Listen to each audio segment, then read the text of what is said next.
Hello दोस्त, welcome back to Hindi वार्ता साहित्य चैनल में आपका स्वागत है। तो आज हम नाटक करने वाले हैं अंजो दीदी, जो कि यूजीसी नेट के एग्ज़ाम में लगा हुआ है। उपेंद्र नाथ अश्क के द्वारा लिखा गया ये नाटक है। तो चलिए इसे विस्तार से थोड़ा सा देखते हैं। अंजो दीदी नाटक की रचना उपेंद्र नाथ अश्क जी ने सन 1955 ईस्वी में की थी। इस नाटक में कुल 9 पात्र हैं, जिसमें 5 पुरुष और 4 स्त्री पात्र हैं।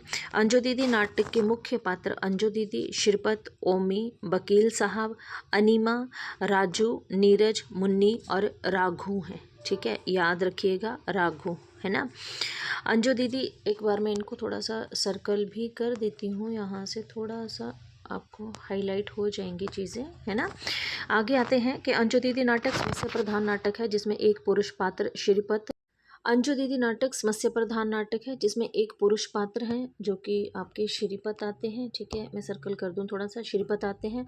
अंजो या फिर ये जो श्रीपत है ना, ये अंजलि का भाई है। अंजलि कौन है? खुद अंजो का नाम ही अंजलि है। ठीक है, और एक स्त्री पात्र है जो कि खुद अंजो है ना। आगे देखते हैं कि अंजो के परिवार में उसका पति इंद्र नारायण है ना, जो कि वकील है। 11 वर्षीय पुत्र है उसका, जिसका नाम नीरज है। घर के नौकर मुन्नी और राघु हैं। अब नाटक की शुरुआत कहाँ से होती है? नाटक की शुरुआत जो है ये डाइनिंग रूम में होती है, जहाँ नाश्ते में देरी होने पर अंजो दीदी अपने आप काम करने वाली मुन्नी पर जो है वो गुस्सा करती हैं। अंजों का मानना है कि जीवन का एक महान गति है। प्रातः एवं संध्या उसकी सुइयां हैं जो नियमबद्ध होकर एक दूसरे के पीछे घूमती हैं।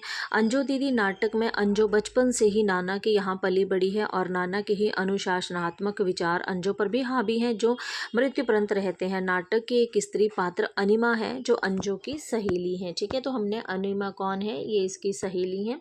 वस्तुतः अंजो दीदी अभिजात वर्ग की महिला है की कहानी है, जिसमें नाना से मिले गुणों के कारण हठ है, जिससे दूसरों को परास्त कर देती है। नाटक में अंजो कई बार अपने नाना के सिद्धांतों की दोहराई भी देती है। जैसे वह कहती है, मेरे स्वर्गीय नाना जी कहा करते थे, वक्त की पाबंदी सभ्यता की पहली निशानी है, सुघड़ापा नारी का आभूषण है आदि। सुबह होते ही अंजो की 8 बजने वाली पाबंदी, तो याद रखिएगा, सुबह 8 बजने वाली पाबंदी परिवार पर लागू होने लगती है। मुन्नी को डांटते हुए कहती हैं, 8 बज गए हैं और नाश्ता पता नहीं। अंजो का ये जो मुन्नी है ना, ये कौन होती है? ये इनके घर की नौकरानी जो है वो होती है। ठीक है, अंजो का अनुशासनात्मक रूप ना केवल परिवार पर बल्कि घर के नौकर पर भी प्रभावी रहता है। अंजो का भाई श्रीपत है, अपने बहन के बिल्कुल विपरीत है। शिष्टाचार के बारे में उसका मानना है कि शिष्टाचार विवाह का, यो कह लो कि बंधन का प्रतीक है। आगे देखते हैं।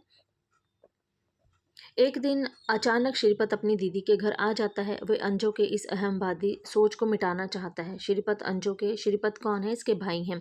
श्रीपत अंजो के द्वारा लाए गए अनुशासन को ही अस्त व्यस्त कर देता है।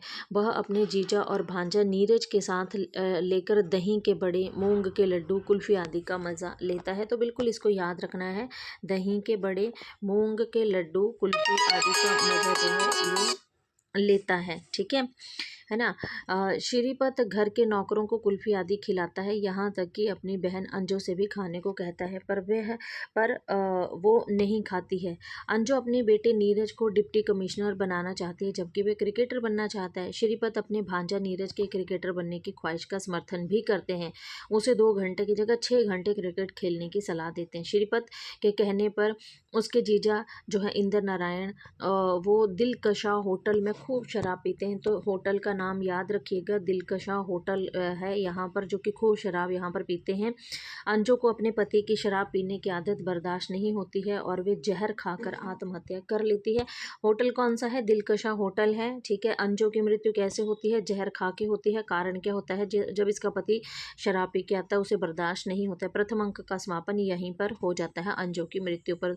नाटक के दूसरे अंक की शुरुआत भी बैठक के डाइनिंग रूम से ही होती है। अंजू अब नहीं है, परंतु उसका प्रभाव अब भी घर में ओमी और नीरज के रूप में देखने को मिलता है। नीरज अपनी माँ के असूल के बिल्कुल प्रतिक्रिया स्वरूप रहता है। वे अपने मामा श्रीपत की तरह स्वच्छंद प्रकृति का हो जाता है। नीरज ना तो डिप्टी कमिश्नर बन पाता है, ना ही वह क्रिकेटर का कप्तान, बल्कि वह सिटी मैजिस्ट्रेट बनकर रह जाता है। तो याद रखना है कि ये क्या बनता है, सिटी मैजिस्ट्रेट बन जाता है। नीरज अपने पुत्र नीलम को, ठीक है, क्रिकेट का कप्तान बनाना चाहता है, तो उसकी पत्नी ओमी उसे आईएएस बनाना चाहती है, लेकिन उसमें नीलम कभी बनना चाहता है ना। तो यहाँ देख लीजिएगा। अब आगे आता है कि श्रीपत जो है ये 20 वर्षों बाद, अंजू के मरने के 5 वर्ष बाद फिर अपने स्वर्गीय दीदी के घर आता है और अंजू की आत्महत्या करने पर कहता है कि वे सख्त आपकी सनकी थी, मॉर्बिड थी, ठीक है। तो श्रीपत द्वारी कब आता है, श्रीपत जो है 20 वर्ष के बाद, यानी कि अंजू के 5 वर्ष बाद, मरने के बाद जो है वो द्वारी उस घर में आता है। वह नीरज के पुत्र नीलम को कवि बनने की सलाह देता है, जैसे कभी उसके बाप को क्रिकेट बनने की सलाह दी थी। अंजू का पति वकील से अब क्या बन गए हैं, अंजू के पति अब वकील से जो है वो अब जज बन गए हैं। अब उनका जीवन भी संयत हो चला है। वस्तुतः जीते जी अंजू जो ना कर सकी वे मरने के बाद दिखा दी। नाटक के अंत में श्रीपत अपने जीजा से कहते कि अंजू दिल के दौरे से नहीं मरी थी, बल्कि जहर खाकर मरी थी, और उसने ये सब उनकी शराब की आदत छुड़ाने के लिए किया था। इस नाटक में अंजू परिवार की व्यवस्था को कठोर अनुशासन और अत्यधिक नियंत्रण में रखने वाली, परंतु अंत में स्वयं के अहम का शिकार हो आत्मघात करने वाली नारी है। इस नाटक का प्रधान पुरुष पात्र श्रीपत अंजू के अनुशासन, नियंत्रण, सभ्यता एवं शिष्टाचार आदि की व्यवस्था का विरोध करते हुए परिवार के अन्य सदस्यों को इंसान की तरह स्वच्छंद जीने का मतलब सलाह जो है वो देता है। इस नाटक में अंजू दीदी और श्रीपत अपने प्रयत्नों में रत हैं। अंजू मरकर भी हुकूमत का वातावरण छोड़ जाती है, तो श्रीपत उस परिवार में बार बार उपस्थित होकर अपने स्वच्छंदवादी विचारों से जो है उस धमघोटू वातावरण को तोड़ देता है। अंजू दीदी नाटक में अंजू और श्रीपत के बीच परस्पर विरोधी विचारों का संघर्ष जो है यहाँ पर बताया गया है, ठीक है। कुछ यहाँ पर जो है वो कथन भी दिए गए हैं, उनको देख लीजिएगा। स्वर्गीय नाना जो कहते थे, ठीक है, ये अंजलि कहती हैं। उसके बाद ये कुछ 1-2 और यहाँ पर दिए गए हैं, है ना। जीवन समय महान घड़ी है, प्रातः संध्या और सुइयां, है ना। तो ये कौन कहती है, अंजलि कहती है। विवाह की कल्पना में जो आनंद है वे विवाह में कहाँ है, श्रीपत कहते हैं। वकील तो यौवन का प्रतीक है और जज बुढ़ापे का, ये श्रीपत कहते हैं। भरी वज़्म में राज की बात कह दी, बड़ा वे अदब तू सजा चाहता हूँ, श्रीपत गुनगुनाते हुए कहते हैं। तो यहाँ पर ये मैंने कुछ 1-2 इम्पॉर्टेंट और रख दिए हैं। लट उलझे सुलझा जा रे बालम, अपने हाथ लगा जा रे बालम, ये गाना जो है इम्पॉर्टेंट है। ये गाना किस में गाया जाता है, तो ये जो है आपका इसी नाटक में गाया जाता है। ना काम के ना काज के, 2.5 सेर अनाज के, ये अंजलि कहती है, ठीक है। लट उलझे सुलझा जा रे बालम, अपने हाथ लगा जा रे बालम, ये श्रीपत जो है ये कहते हैं अंजू दीदी नाटक में। यहाँ दस्तूर जवाबंदी है, तेरा कैसा तेरी महफिल में, यहाँ तो बात करने के तरसती है जवां। श्रीपत जो है गाने का भी शौकीन था, तो यहाँ पे आप इसको याद रखिएगा, ठीक है। उम्मीद तो बांध जाती, तस्कीन तो हो जाती, वादा ना वफा करते, वादा तो किया, श्रीपत कहते हैं।